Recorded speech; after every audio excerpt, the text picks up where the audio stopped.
point A to point B. He was interested in this question, but since he was unable to say capture all of this in his project, he took a sub part of it and did the laws of motion of physical bodies, and that too in a language where he was trying to speak of space as the tactile organ of God and the time as the visual organ of God. And within this, he fit in his notion of how physical bodies move.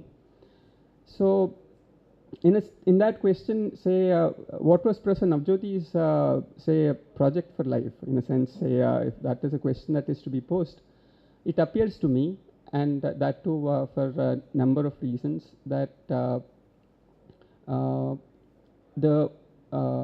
he had a, he in one of his lectures made a critical observation, and his reference was to Bhagavad Gita 15th Adhyaya, Purushottama Yoga, where there is a specific reference to three entities.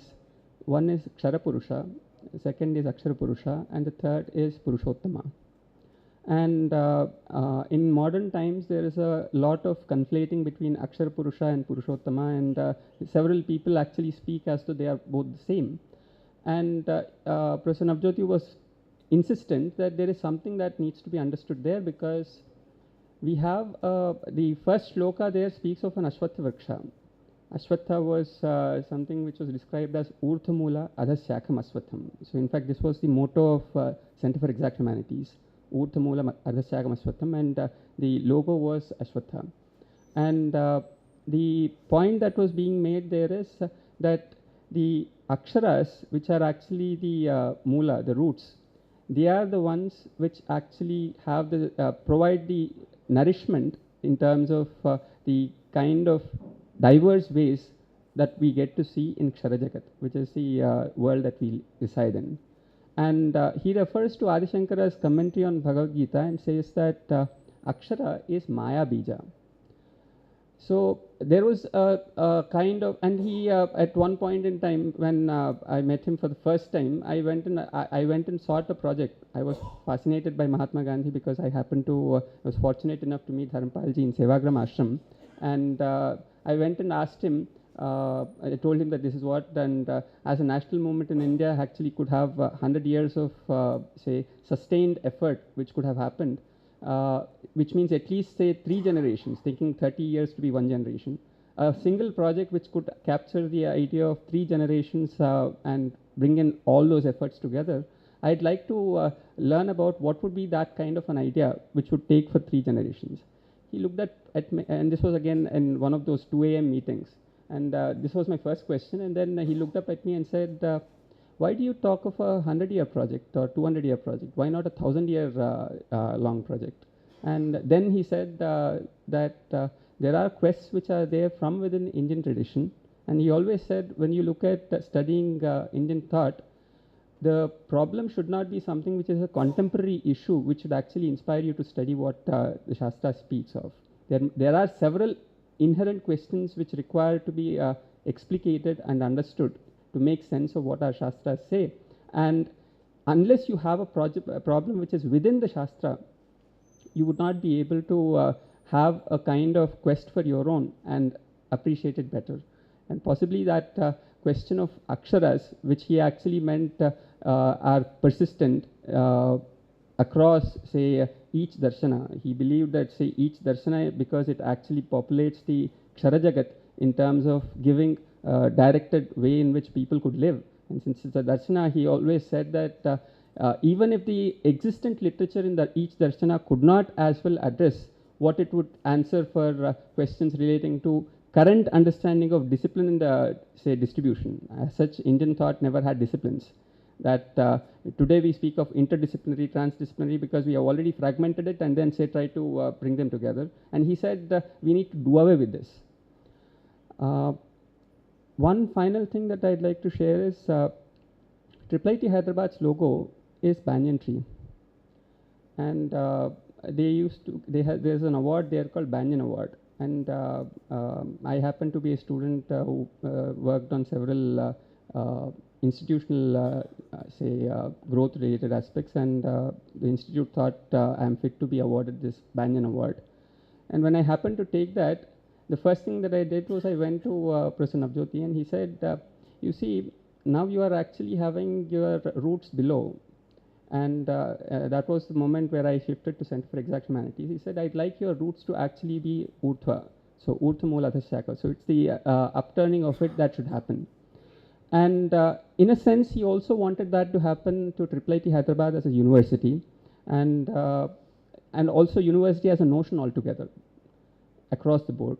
That's something that he felt could happen if our quest is towards understanding the Maya Bija.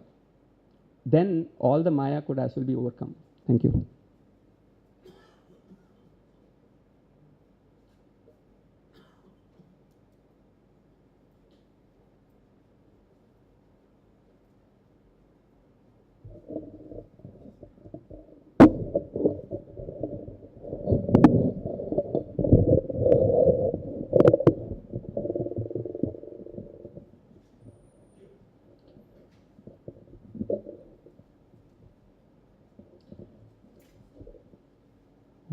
As as many of us have already constructed a verbal monument for him, I have very little to say about it.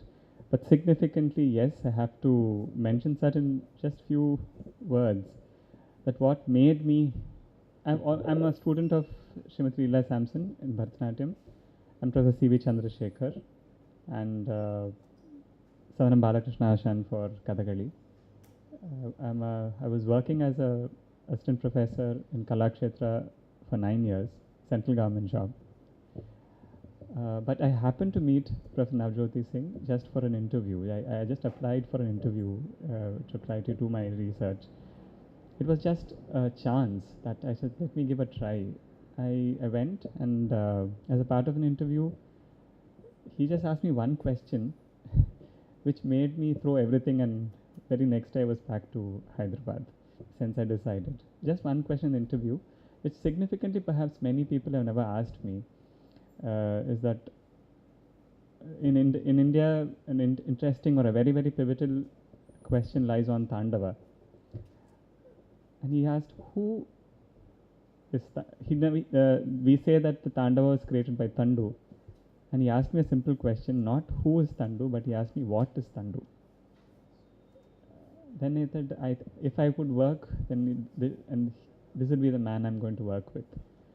Then this made me get out and get in, and I got introduced to another world altogether, into another different, it's not way of thinking, perhaps I was actively working with temples, very actively working with temples and its rituals and its dance. I have a couple of the temple servants as my teachers, Devadasis as my teachers, and all their learnings, all the teachings came to a kind of a unified knot when I heard the voice of Navjyoti sir. So to me, he's a binding knot. To me, his voice, through whose voice I can resonate to all the voices I hear today, because it makes sense to me. It's only because of the window through the world he opened it to me. And it's so pivotal to any artist that he would always put it on us. Interestingly, though he never disclosed much of his initial part of his career, very little we come to know, nothing is written down as such. But the fag end of his life, it is so important that most of the ears which heard his voice only us. And he was so bent upon that he would only speak to us. He never gave time to any senior people. He never gave, this is so, because there was someone waiting for him to take an interview, someone asked him for a talk. He would just reject every dates and spend that 2 hours with us. That at times he used to ask, what do you want? You want a coffee? I would offer. You want food? I'll offer. But can you just sit? Because there is also the tendency for a student to leave, it's okay, can I leave home? I said, what do you want? What can I give you to sit? That was a pivotal question he would create, that can you sit? That at time beyond a point you have no answer, that you have to sit. But later you know that you're going to receive a gem from the old caskets of this entire humanity going to fall from that box. And with all the respect, you would receive it from him. uh, uh, I'm not going to speak about his theory, and everyone of you knows, but the only gesture he made me is the maryadha he gave me back as an artist. Not to the art, but as an artist. I felt I'm a Maryada Purusha. I'm here to create another Maryada Purusha. As he would say, one day he after the end of a Plato class, I asked him about Plato, but he asked me a very serious question. Can you enact not as dialogue? Can you write a dialogue as Plato? Which it shook me from my roots and said, is this even possible? And once another